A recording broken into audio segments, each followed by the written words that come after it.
see you guys in the dark.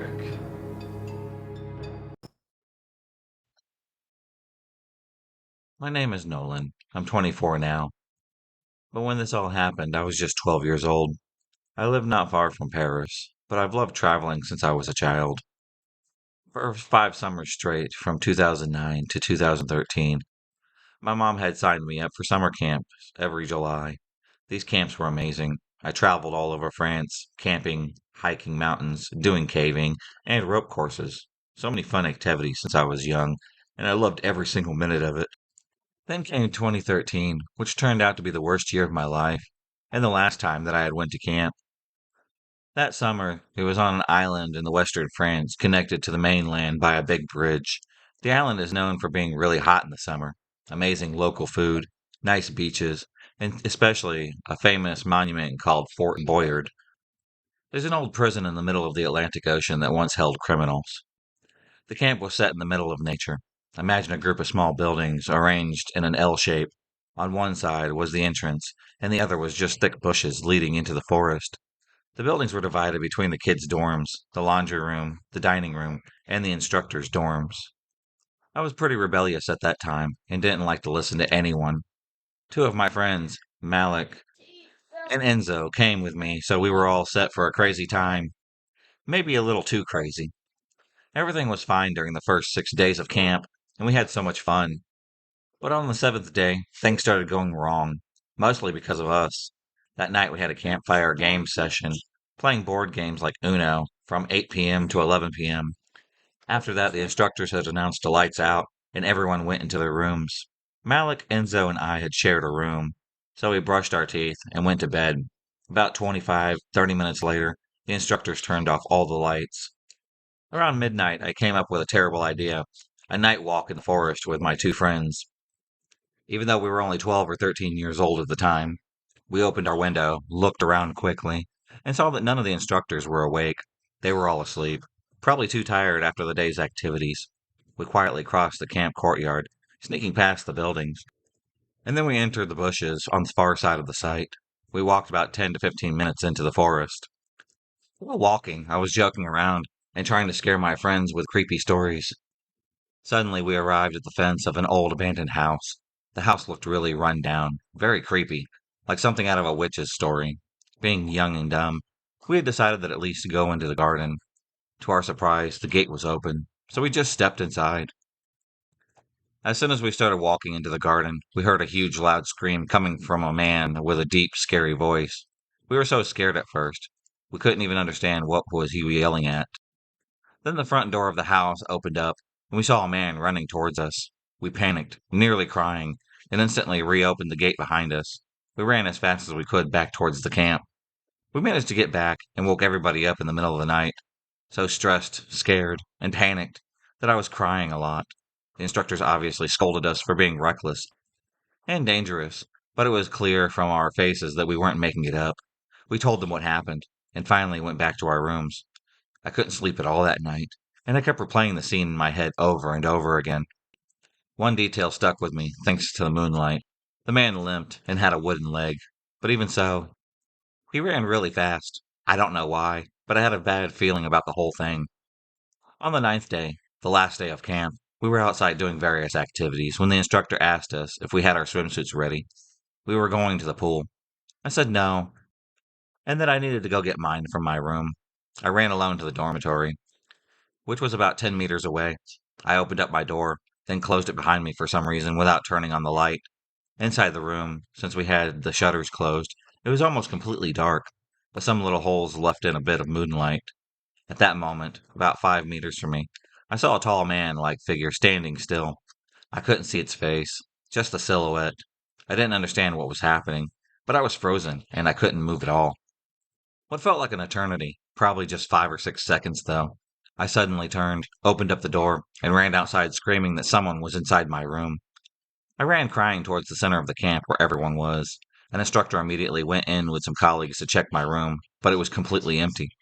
Suddenly, the instructors called everyone to come to my room because they found something terrifying. On the floor was a piece of paper with the words, "I will come back tonight," written on it. I literally froze and cried twice as much as before. That night, the instructors had stayed in pairs outside every door, so nobody could enter any of the rooms. Thankfully, no one came back to my room that night. We left camp the next day, but because of those incidents, I never went back to camp after I was 13. It took me a long time to want to travel again with friends or family to places that I didn't know. It wasn't until I was 19 that I dared go on vacation again. When I told my mom about what had happened, she told me I was incredibly stupid and brave at the very same time for my age, and that I did the right thing because whoever was in my room that night didn't mean well, especially with that note left behind. But honestly, going in the forest was so freaking stupid. Like, I don't know why we went in that forest.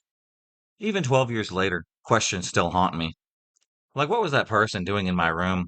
Was it the same person who had chased us before?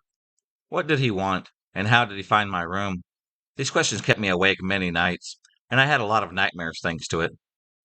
Even though I mostly laugh about it now, sometimes I still get anxious over small things. When I was younger, about 14 years old, I was invited to go on a camping trip with my best friend Pat, his dad, and his uncles. It was one of those coming of age things. Something that I would like to do with my kids now. Fishing, cooking over fires, our first couple of beers, sleeping in tents, and stuff like that. We drove pretty far up north, but many years later, me being 30 now, I can't remember exactly where we went. I know it was about 2 hours north of here, where I live now. We had parked Pat's dad's truck off the side of the road in a bush and canoed a pretty far distance down a river to a lake and set up our camp at the edge of the water. Right across the water, we could see this really old abandoned looking cabin. On the outside, it looked pretty abandoned. The roof was sagging, and all the bushes were going up around it. At one point, Pat's dad and his uncles were fishing and drinking and allowed us to go adventuring a little bit. Surprisingly, they actually allowed us to take one of the canoes across the water to check out the abandoned cabin. In hindsight, I don't think that I would let my boys go that far where I couldn't get to them in an emergency. But they were drunk, so, being 13 years oldish, we did exactly that. We paddled across and checked it out. On the outside, this thing looked super creepy and decrepit. The front door was unlocked, so we went inside. This was a mistake. On the inside, certainly did not look abandoned. It looked very well lived in. It really freaked us out knowing somebody lived there, but was obviously nowhere nearby.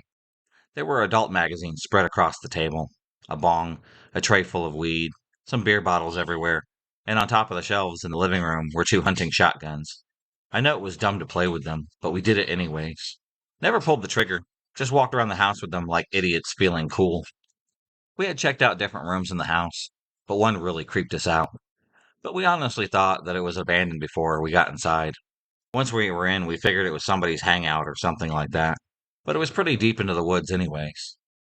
One of the rooms had these mannequins that you could see in clothing stores, but none of them were wearing any clothes. They all had wigs, though, different lengths and colors. Something felt really off about that, and we just decided that we had enough, and left after putting the guns back where we found them. After canoeing back to our campsite, we told Pat's dad everything. He was almost as stunned as we were. That evening we fished some more, and Pat caught a fish that his dad cooked over the fire. While we were eating dinner, two guys came by in a motorboat and stopped by our site. They were friendly enough. We all joked around a bit, and we had assumed that they were just other campers or people out fishing, people like us. But then they invited us to their cabin just across the water to hang out. Pat's dad politely declined. And then they lingered, and things just started to feel weird. The two guys were drinking quite a lot and exchanging weird looks. At one point, they even asked Pat and I if just the two of us would like to hang out. Pat's dad gave them a stern no, and things were even more awkward. They stayed a while until it got dark, and then they left. That night, Pat's dad and uncle stayed up all night by the fire while we were asleep in the tent.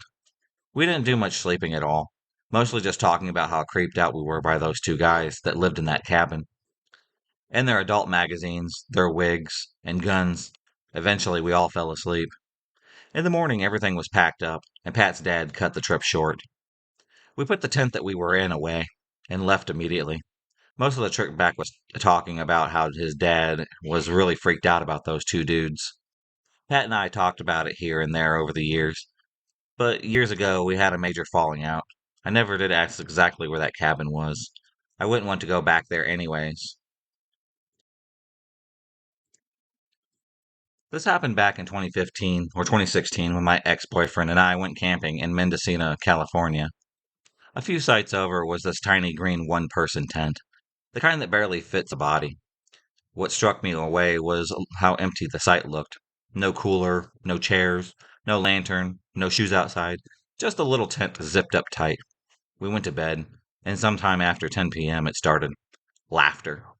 Not a group around a fire, not drunk campers, and definitely not an animal. I know what owls and coyotes sound like. This was human laughter. At first I thought it was maybe a radio or a Bluetooth speaker, but it never stopped, not even once. All night long until sunrise, same tone, same rhythm, no pauses for breath. Too steady, too repetitive to be a person in psychosis or on drugs. It sounded mechanical, like a loop. That's what makes it worse, because if it wasn't someone actually laughing, then it was someone who had recorded laughter beforehand and brought it out into the woods to sit in that tiny tent in the dark and listen to it for hours. When we woke up around 6:30 or 7 a.m., the laughter was still going. We packed up fast and left without ever seeing who or what was inside that tent. Even now, years later, I can't shake the thought that someone actually decided that was how they wanted to spend the night. A tent, a recording of endless laughter, and the silence of the woods around them.